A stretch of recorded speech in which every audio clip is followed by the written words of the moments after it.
नमस्कार, उत्तराखंड समाचार में आपका स्वागत है। मैं देवेंद्र प्रसाद। सबसे पहले मुख्य समाचार। उत्तराखंड में आज 23 लोगों में हुई कोरोना संक्रमण की पुष्टि। राज्य में संक्रमितों की कुल संख्या हुई 2324। इनमें से 1486 हुए स्वस्थ। मुख्य सचिव ने प्रवासियों की ट्रैवल हिस्ट्री और कॉन्टैक्ट ट्रेसिंग की जानकारी अनिवार्य रूप से रखने के दिए निर्देश। रक्षा मंत्री राजनाथ सिंह ने भारत चीन सीमा विवाद पर सीडीएस और सेनाध्यक्षों के साथ की उच्च स्तरीय बैठक। चीन के किसी भी आक्रामक रवैये से निपटने के लिए सेना को दी गई पूरी छूट। चीन की हर गतिविधि पर कड़ी नजर रखने के दिए गए निर्देश। आज देश के विभिन्न हिस्सों में देखा गया सदी का सबसे बड़ा सूर्य ग्रहण। देहरादून, टिहरी और जोशीमठ के अलावा राज्य के अन्य हिस्सों में नजर आया सूर्य ग्रहण। ग्रहण के दौरान चारधाम समेत अन्य मंदिर रहे बंद। श्रद्धालुओं ने किया गंगा स्नान। और आज अंतर्राष्ट्रीय योग दिवस पर लोगों ने सोशल डिस्टेंसिंग का पालन करते हुए किया योगाभ्यास। कोविड-19 महामारी के बीच नहीं हुए बड़े आयोजन। कई संस्थानों में ऑनलाइन कराया गया योग। अब खबरें विस्तार से। प्रदेश में आज 23 लोगों में कोरोना वायरस संक्रमण की पुष्टि हुई है। इसके साथ ही राज्य में कुल संक्रमितों की संख्या 2324 हो गई है। इनमें से 1486 लोग स्वस्थ हो चुके हैं, जबकि 796 एक्टिव केस हैं। स्वास्थ्य विभाग के हेल्थ बुलेटिन के अनुसार राज्य में रिकवरी रेट लगभग 64% है और डबलिंग रेट लगभग 21 दिन है। आज जिन लोगों की सैंपल रिपोर्ट पॉजिटिव आई है उनमें चमोली और टिहरी के 6, देहरादून के 4, पौड़ी व रुद्रप्रयाग के 3 और अल्मोड़ा का 1 व्यक्ति शामिल है। वहीं राज्य में कोरोना वायरस संक्रमण के बढ़ते मामलों को देखते हुए मुख्य सचिव उत्पल कुमार सिंह ने हर प्रवासी की ट्रैवल हिस्ट्री की जानकारी लेने और उनकी कॉन्टैक्ट ट्रेसिंग अनिवार्य रूप से करने के निर्देश दिए हैं। उन्होंने कहा कि प्रवासियों का बेहतर ढंग से डाटा तैयार किया जाए ताकि पॉजिटिव पाए जाने पर उनकी ट्रैवल हिस्ट्री की जानकारी उपलब्ध हो सके और संक्रमण को फैलने से रोका जा सके। उन्होंने जनसंख्या के अनुपात में कम टेस्टिंग दर वाले जिलों को इसे बढ़ाने को कहा है। साथ ही क्वारंटीन सेंटरों में रह रहे प्रवासियों की ट्रैवल हिस्ट्री की जानकारी का रजिस्टर मेंटेन करने के निर्देश भी दिए हैं। भारत और चीन के बीच चल रहे सीमा विवाद के बीच रक्षा मंत्री राजनाथ सिंह ने chief of defence staff Bipin Rawat और तीनों सेनाध्यक्षों के साथ उच्च स्तरीय बैठक की। समीक्षा बैठक में सुरक्षा बलों को पूर्वी लद्दाख और अन्य सेक्टरों में चीन के किसी भी दुस्साहस का जवाब देने के लिए पूरी तरह से तैयार रहने को कहा गया है। सशस्त्र बलों को वास्तविक नियंत्रण रेखा पर चीन की सेना के किसी भी प्रकार के आक्रामक रवैये से निपटने के लिए पूरी छूट दी गई है। बैठक में रक्षा मंत्री ने कहा कि चीन के साथ लगती सीमा की रक्षा के लिए भारत अब से अलग सामरिक तरीके अपनाएगा। उन्होंने शीर्ष सैन्य अधिकारियों को जमीनी सीमा, हवाई क्षेत्रों और रणनीतिक समुद्री मार्गों में चीन की गतिविधियों पर कड़ी नजर रखने के निर्देश दिए हैं। गौरतलब है कि गलवान घाटी में भारत और चीन के सैनिकों की झड़प में 20 सैनिक शहीद हो गए थे। बताया जा रहा है कि इसमें चीन के कई सैनिक भी मारे गए थे।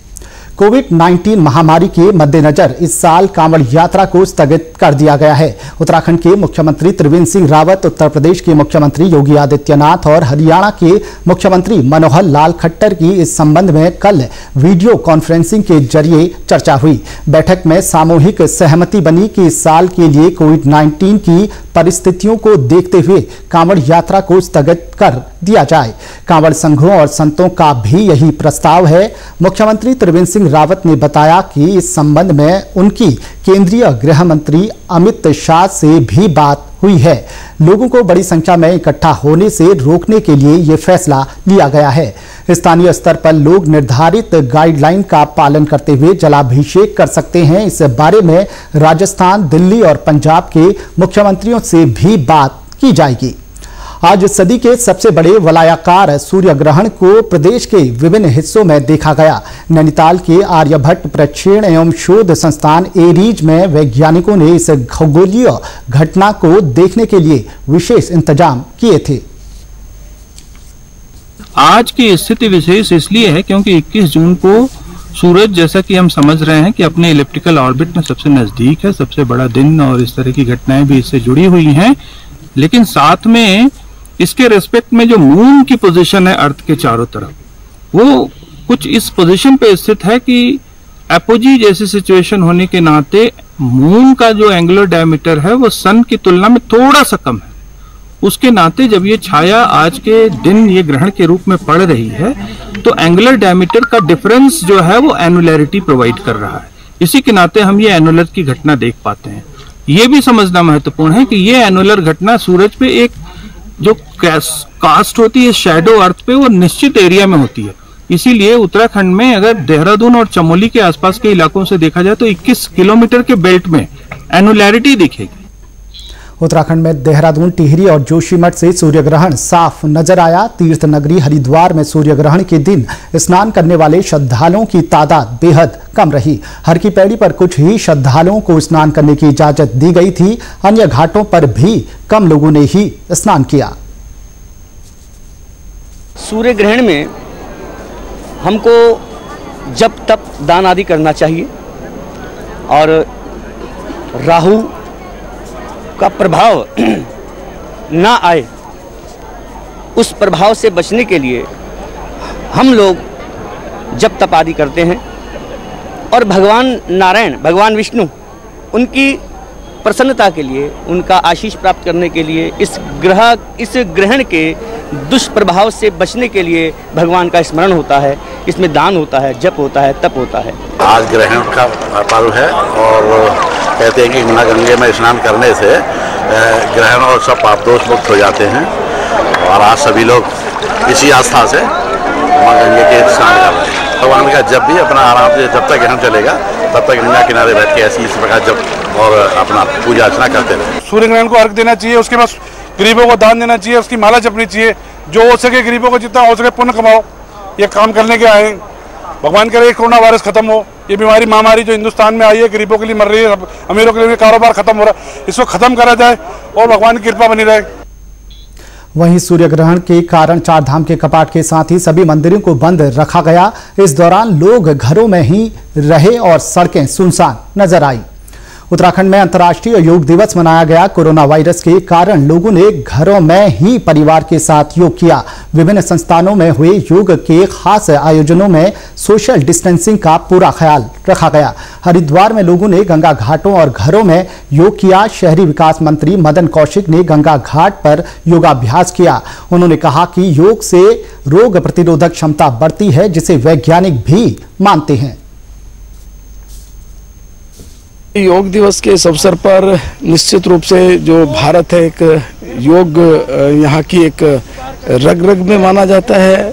योग यहाँ से आया है, योग यहाँ से चला है और संयुक्त राष्ट्र संघ में जब देश के प्रधानमंत्री ने आह्वान किया, सब देशों ने जिस प्रकार समर्थन किया, तो निश्चित रूप से जो योग के कारण आज भारतवर्ष एक ऐसा वैज्ञानिक लोग मानते हैं कि जो इम्यूनिटी है भारत की वो काफ़ी स्ट्रोंग है। तो निश्चित रूप से योग भी एक उसमें महत्वपूर्ण भूमिका अदा कर रहा है। वहीं योगाचार्यों और उनके विद्यार्थियों ने सामाजिक दूरी बनाते हुए योगाभ्यास किया। सिर से लेकर पांव तक के सभी जो रोग हैं उनको स्वस्थ करने के लिए योग अपने आप में एक सशक्त माध्यम है। माइग्रेन की बात करें, सर्वाइकल की बात करें, अस्थमेटिक पेशेंट की बात करें, डायबिटीज की बात करें, ब्लड प्रेशर की बात करें, घुटनों की बात करें, जो भी समस्या है, जो भी बीमारी है, उसको हम योग के द्वारा स्वस्थ कर सकते हैं, योग के द्वारा ठीक कर सकते हैं। हमारे स्ट्रेस रिलीफ पे, इम्यूनिटी भी बढ़ने के बहुत सारे आसन बताए हमने। शलभासन, शशांक आसन, उष्ट्रासन जैसे बहुत सारे आसन किए। ताड़ासन भी बताया जिससे हाइट बढ़ती है। और आजकल जैसे कोविड की वजह से सब स्ट्रेस में रहते हैं और इम्यूनिटी बहुत वीक होती है, तो उसके लिए बहुत सारे आसन बताए जिससे इम्यूनिटी भी स्ट्रांग होती है और कंसंट्रेशन इंक्रीज करने के भी काफ़ी सारे आसन बताए। कोटद्वार में लोग अपने घर, आंगन और छतों पर योग करते हुए नजर आए। बच्चों और बुजुर्गों ने भी योग किया। लोगों का कहना है कि योग से बीमारियां दूर होती हैं और शरीर स्वस्थ रहता है। लेकिन लगभग 6 साल से जब से मैं योग से जुड़ा हूँ और तब से मुझे जो है बहुत आराम मिला है। अभी मुझे योग से बिल्कुल मैं स्वस्थ हूँ, फिट हूँ। मैं इस समय नित्य योग करता हूँ। मेरे सामने मेरे दोनों बच्चे हैं, मेरी पूरी फैमिली, मेरी मिसेज भी योग करती है। सुबह हम लोग उठते हैं नित्य 4:30 बजे। मैं अपने परिवार को पूरा रोज योग कराता हूँ। योगा से बहुत फायदा है, जो कर सके तो बहुत फायदा है। योगा से सब कुछ फिट, अपना शरीर भी फिट रहता है, कोई रोग भी नहीं लगता है। और मैं 11-12 साल हो गया मेरे को, 10 मिनट सुबह 10 मिनट शाम को। बीमारी थी मेरे को, क्रॉनिक अर्थराइटिस हो गया था, जिसके कारण मैं उठ बैठ नहीं पाती थी, बिस्तर में ही रहती थी। मैं तीन साल निरंतर बिस्तर में रही। बच्चे मेरे को ले जाते थे। यहाँ पे घर के आगे किसी ने योग शिविर लगाया तो मैं उसमें गई।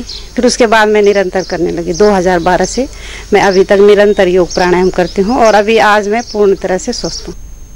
अल्मोड़ा में कुमाऊं विश्वविद्यालय SSJ परिसर के योग विज्ञान विभाग की ओर से ऑनलाइन योगा करवाया गया। इस दौरान प्रशिक्षकों ने वृक्षासन, ताड़ासन, ब्रजासन, प्राणायाम जैसे योग के विभिन्न आसन करवाए। योग विज्ञान विभाग के विभाग अध्यक्ष डॉक्टर नवीन चंद्र भट्ट ने बताया कि 300 योग प्रशिक्षकों के माध्यम से ऑनलाइन योगाभ्यास कराया जा रहा है।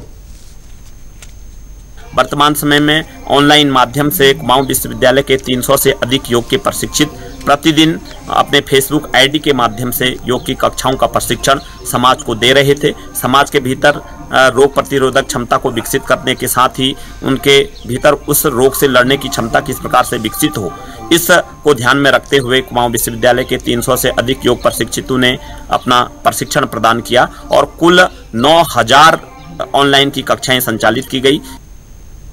वहीं अंतर्राष्ट्रीय योग दिवस पर नई टिहरी में भी लोगों ने अपने घरों में योग किया। कोरोना महामारी के कारण कोई भी सरकारी और गैर सरकारी कार्यक्रमों का आयोजन नहीं किया गया। अंतर्राष्ट्रीय योगा दिवस है और आज के दिन हम अपने घरों में योगा कर रहे हैं, क्योंकि इस कोरोना महामारी के चलते काफी भय फैला हुआ है। तो अगर हम योगा करेंगे तो हम स्वस्थ रहेंगे और मेन है इम्यूनिटी। तो अगर हम योगा करेंगे तो इम्यूनिटी भी बूस्ट होगी। राज्य में पर्यटन को बढ़ावा देने के लिए एक्शन प्लान तैयार किया जाएगा। मुख्यमंत्री त्रिवेंद्र सिंह रावत ने इसके निर्देश दिए हैं। कल मुख्यमंत्री ने वीडियो कॉन्फ्रेंसिंग के जरिए चारधाम देवस्थानम बोर्ड के सलाहकार अश्विनी लोहानी और federation of association in Indian tourism and hospitality के महासचिव सुभाष गोयल के साथ पर्यटन गतिविधियों को लेकर विचार विमर्श किया। इस दौरान पर्यटन सचिव दिलीप जावलकर ने श्री बद्रीनाथ धाम के मास्टर प्लान का प्रेजेंटेशन दिया। मुख्यमंत्री ने कहा कि बद्रीनाथ धाम के प्रस्तावित मास्टर प्लान पर तीर्थ पुरोहितों और स्थानीय लोगों के सुझाव भी लिए जाएं। इस दौरान चारधाम देवस्थानम बोर्ड के सलाहकार अश्विनी लोहानी ने उत्तराखंड पर्यटन को ब्रांड के रूप में विकसित करने पर जोर दिया। उत्तराखंड फिल्म विकास परिषद ने कोविड-19 के मद्देनजर शूटिंग के लिए दिशा निर्देश जारी किए हैं। इसके तहत सूचना और जनसंपर्क विभाग के महानिदेशक से फिल्म शूटिंग की अनुमति लेनी होगी। राज्य में प्रवेश करने और एक जिले से दूसरे जिले में आने जाने के लिए प्रोड्यूसरों और लाइन प्रोड्यूसरों को वेब पोर्टल पर अपनी रजिस्ट्रेशन करवाना होगा। इसके साथ ही फिल्म से जुड़े सभी लोगों की जानकारी भी देनी होगी। प्रोडक्शन कंपनी को एक नोडल व्यक्ति नियुक्त करना होगा जो फिल्म से जुड़ी हर गतिविधियों, सेट पर मौजूद लोगों और अन्य जानकारियों का डाटाबेस तैयार करेगा। क्रू के सभी सदस्यों और स्टाफ की हर रोज थर्मल स्क्रीनिंग भी की जाएगी। इसके अलावा सभी प्रोडक्शन और फिल्म यूनिट्स को कोरोना वायरस संक्रमण को रोकने के लिए सोशल डिस्टेंसिंग, हैंड वॉश और मास्क पहनने जैसे जरूरी नियमों का पालन करना होगा। उत्तराखंड के समाचारों में बस इतना ही। चलते चलते मुख्य समाचार एक बार फिर। उत्तराखंड में आज 23 लोगों में हुई कोरोना संक्रमण की पुष्टि। राज्य में संक्रमितों की कुल संख्या हुई 2324। इनमें से 1486 हुई स्वस्थ। मुख्य सचिव ने प्रवासियों की ट्रैवल हिस्ट्री और कॉन्टैक्ट ट्रेसिंग की जानकारी अनिवार्य रूप से रखने के दिए निर्देश। रक्षा मंत्री राजनाथ सिंह ने भारत चीन सीमा विवाद पर CDS और सेनाध्यक्षों के साथ की उच्च स्तरीय बैठक। चीन के किसी भी आक्रामक रवैये से निपटने के लिए सेना को दी गई पूरी छूट। चीन की हर गतिविधि पर कड़ी नजर रखने के दिए गए निर्देश।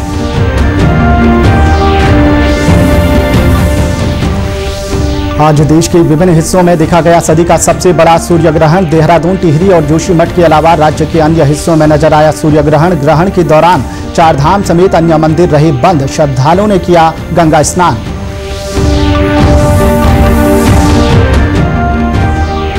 और आज अंतर्राष्ट्रीय योग दिवस पर लोगों ने सोशल डिस्टेंसिंग का पालन करते हुए किया योगाभ्यास। कोविड-19 महामारी के बीच नहीं हुए बड़े आयोजन, कई संस्थानों में ऑनलाइन कराया गया योग।